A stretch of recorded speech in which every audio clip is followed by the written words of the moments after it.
Hi there. In this video, you're going to learn how to correctly set the print area in Excel. Setting the print area correctly in Excel is important for two reasons. First, you don't want to print a bunch of pages just because the print area was set incorrectly.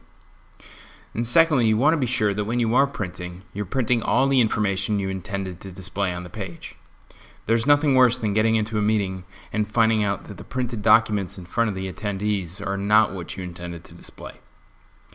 So learning how to set the print area in Excel is relatively easy once you've done it a few times. So let's get started. Alright, so the first thing we have to do when we want to set the print area correctly is to tell Excel exactly what we want to print. Excel doesn't know that intuitively, and I'll show you how in a minute here. But let's just click on the print dialog real quick by clicking Control P and then clicking Preview.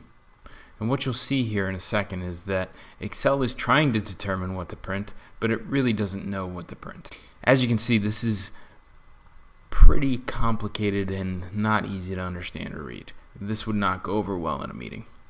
So what we want to do is close this out and come back to our data set, click on the first header here we want, and I'm going to go over to the right, and I'm going to go from B4 all the way to L4. That's the column set I want to print. I'm going to come down here all the way to row 100 because that's how many rows I want to print. Basically what I've done now is selected the area that I want to print.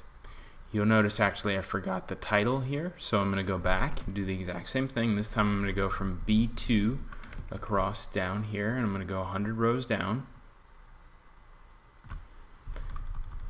There we go. We're at 100. So now I've told Excel exactly what I want to print. I want this title, I want all of these columns to show, and I want to go down 100 rows. From there, I'm going to go to Page Layout. I'm going to click on Set Print Area, and that's going to let Excel know exactly what I want to print. But this is only half of the process. So I'm going to go back into the clicking Control B, and go to the Print dialog. I'm going to click Preview.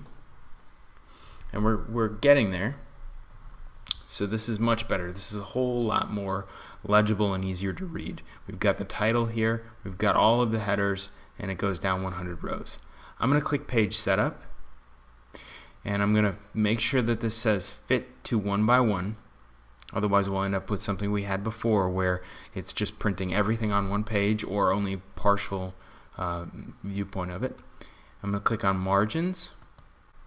And then I'm going to adjust a couple of these margins here. I'm going to bring in the left to 0.2, I'm going to bring in the right to 0.2, and I'm going to leave the others as they are, and I'm going to click OK.